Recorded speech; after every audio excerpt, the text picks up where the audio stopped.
A major upset in Down Under. Anna Ivanovic is the first victim. She's out of the Australian Open.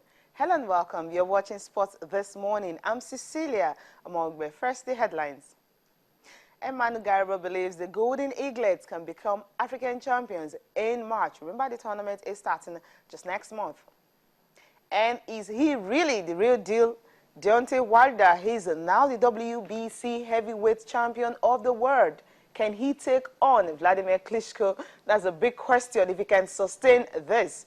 Also on the program, we'll be talking about the Super Bowl. What is happening there? The Seahawks are definitely back in Super Bowl finals, and only one team can halt the run on February 1st, the New England Patriots. They will definitely want to do all it takes to ensure that the Seahawks will not retain the Super Bowl title. All these and more after this highlight, where Santi Cazorla fired Arsenal up to 2-0 victory over Yaya-less Manchester City.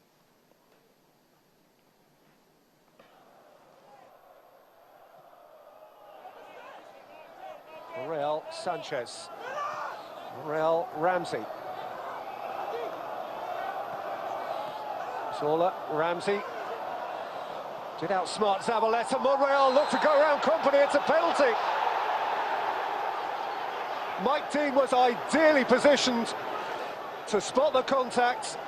Well, I must admit, on first look, I thought so, but Monreal has certainly played for it. He goes for the little one too. Company kind of steps in. For Arsenal at the home of the champions. Cazorla belts it in, and the Gunners lead on the territory of a big gun at the expense of the big captain of the champions. Santi Cazorla dispatches the penalty with certainty. Oh, it's a great penalty, and Joe Hart guesses right, but there's enough power behind it to find the corner, and I think Arsenal have set themselves up. Sanchez caught up by Jovetic. It's a free kick to Arsenal.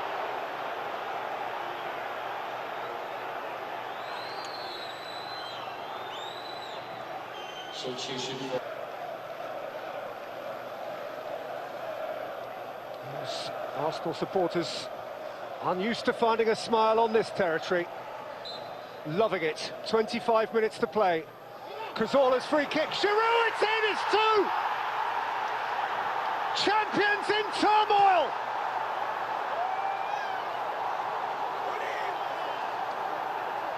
This is Arsenal as they want to be. They can be again. Leading by 2 goals on champion territory. Well, look, there's nothing complicated about this. This is a Manchester City defence that's just sleeping. Fernando seemed to be the one with Giroud initially, and he just lets the Frenchman run off the back of him.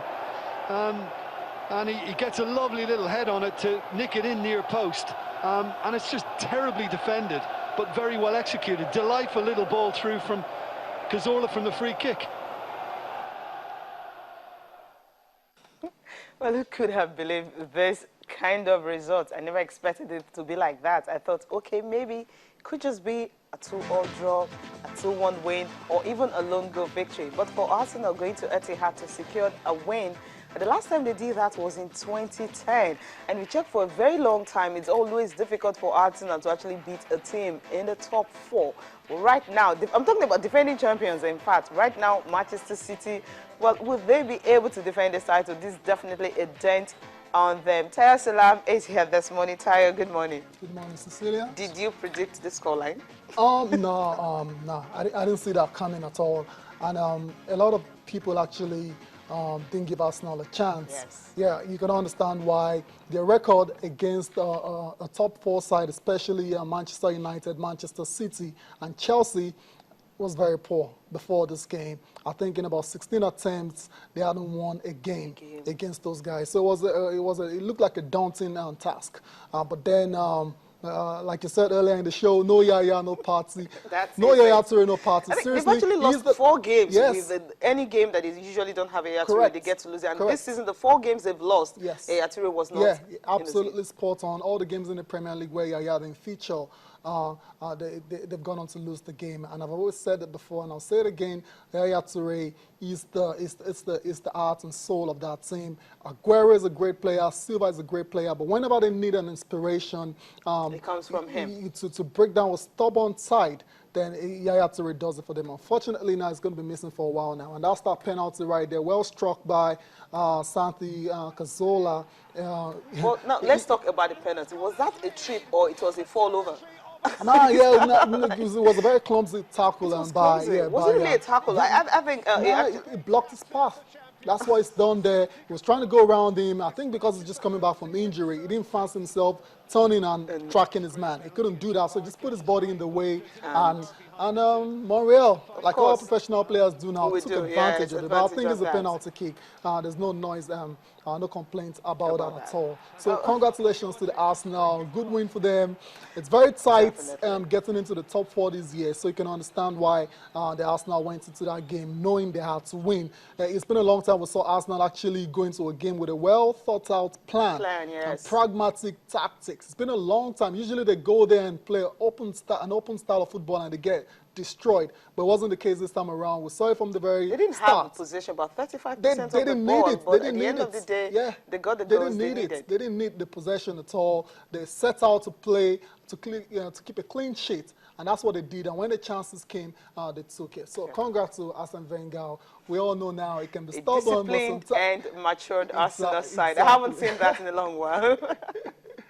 Okay, now let's talk about Africa. What is happening in Africa now? The African Nations Cup is ongoing. Of course, Nigeria is not there, but we just can't help it. We just have to talk about it. So far, it's just one victory. Gabon happens to be the only country that have won. I was expecting a win between Tunisia and Cape Verde. It ended 1-1. Now, talking about Group A, Equatorial Guinea and Congo, it ended 1-0. Gabon, Burkina Faso, 2-0, of course, Gabon winning that one. Now, in Group B, well, Zambia and DR Congo, it was 1-1. And, of course, Tunisia and Cape Verde, 1-1. Cecilia, I've got to say, on the evidence of all the games we've seen so far in this tournament, I think we're in for a good ride. Yes. The first game between Equatorial Guinea and Congo was incredible. It was an amazing game of football, and it's a shame it had to end 1-1 for the Equatorial Guineans, because they really played well and they had chances. They actually scored a second goal by Emilio Nsue. Good goal, but was disallowed by the official for offside. I didn't see where it got that from at all. But then, like you said, it's been very competitive. Gabon, the only team to record a win so far. Yes. And guess who? Aubameyang is showing he is the man. He can do it for Dortmund and he can do it for Gabon as well. It's a good win for Gabon in that one. So they topped the group. Definitely, and to the Group B now, where Zambia and Congo, DR Congo actually played a very interesting game as well. It was very tight, competitive one. The first goal actually came in very, very early. We're thinking we'll expect a flourish of goals, but that was just it. It shows you how the African teams now have really stepped up the game. There's really no small team in quotes anymore. Yannick Bolasie, we all know him from Crystal Palace, got a very all-important equalizer for DR Congo. And we talked about Tunisia and Cape Verde already. 1-1. Cape Verde showing you like that team a lot. Of course, and I'm rooting for them. I just wish they can win. We hope so, but it's going to be very hard for them. And Group C fixtures today. For today, now this is the top. Of course, you mentioned that Ghana, Senegal, Algeria, and South Africa. So for the Ghanaians, they will just have to be waiting on Asamoah Gyan to see if he will be fit. He's out of the hospital. He was actually hospitalized for symptoms of malaria. But we think maybe before the end of the day, we'll get reports from Avram Grant if he will be playing the game against Senegal. They actually need him in this game. Algeria and South Africa. South Africa came in unbeaten. Yes. Both friendlies, of course, the qualifiers and all that, even ensured that Nigeria did not qualify. What are their chances against Algeria? It will be very difficult for South Africa. Good side, like I said, under Sheikhs Mashaba. They've been playing well so far. But going against the #1 ranked African team in Algeria, the Algerians, it's safe to say the Algerians came in with a dream team, star-studded. Like everyone is there. Islam Slimani, Yassin Brahimi, Sofiane Feghouli, all these guys, Bentalab from Tottenham, they're all there. So it's going to be a very difficult one for South Africa, but what we've seen about them so far under Sheikhs Mashaba is they're a very competent Compact, side. yes. They're very compact and very solid team, and they can give any team a run for their money. So I expect another round of difficult games and tight and competitive games today. Okay. Yeah. Okay, now let's just look at what the papers are saying. Of course, it's all about the Nations Cup. We'll start with complete sports right now. I mean, and the first one is Mahi Hussein. He celebrated Eagles AFCON miss. of I mean, course. this is not a good one coming from him. Was Yeah. he one of the people that was actually playing that Nigeria should not get to participate at the Nations Well, I Cup? guess you could say so, but then, come on, Moses is doing well for Stoke now. He's back playing now after Yes. injury, so you can understand why Mark Hughes is very happy to have Moses in. Okay, another Tony Pilis says Idea needs help. He insists that one goal would definitely not give him, well, a lift. And of course, there's something here. PSG plotting £20 million bid for Yaya Toure. That's a transfer having it. Then smoking gunners, of course, on the front page Cecilia, of Complete Sports. I can easily see Yaya Toure going to PSG Really? in the summer. Yeah. Okay, So, Sporting Life is next. And of course, what you have here is Ronaldo's 89 goals, toppled Raul's 87. He has scored 28 goals so far this season. It's really a good one for him. Of course, he led the team to another victory just yesterday. Of course, another one, he goes Dr. Monitoring Akman. Not really so much interesting one here, apart from PSG to lead Yaya Toure chase. If he's leaving, then another one, soccer star, Fantastic Gunners. That's the biggest one. Their 15-match unbeaten run ended. That's Arsenal ended their 15-match unbeaten run. Then Uja fires Cologne to Florida Cup victory. And Real Table's massive bid for Paul Pogba. Okay, that's what the papers say. Now, coming back home, talking about the Golden Eaglets, they will start the African Junior Cadets in February. And, of course, Manu Garba, the man who led them, he did not win it in Africa. Yes. But, of course, at the world stage, he got the victory. But he's expecting, of course, this crop of boys to actually, become champions of Africa. Yeah, definitely. Like I said, Manu Garba obviously knows a couple of things about these present Golden Eaglets, and has seen them train, and he believes really they have what it takes to conquer Africa. They've been preparing well under Emmanuel Amunike, former international as well, too. So, yeah.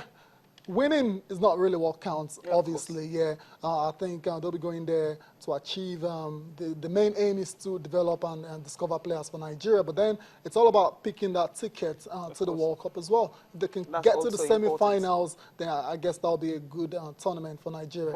Okay. For the Super Eagles, of course, what happened at the weekend, they were able to beat Yemen 2-0, but they actually won more friendlies from the Nigerian Football Federation. They're hungry for more.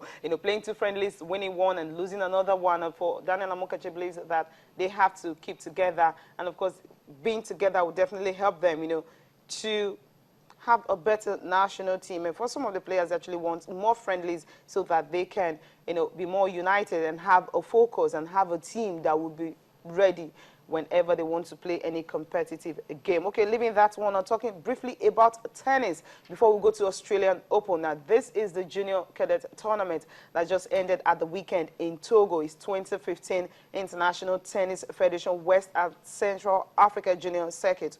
It was rounded off at the weekend in Togo. And Nigeria, of course, coming top in this one with 7 gold medals, 4 silver and 3 bronze medals.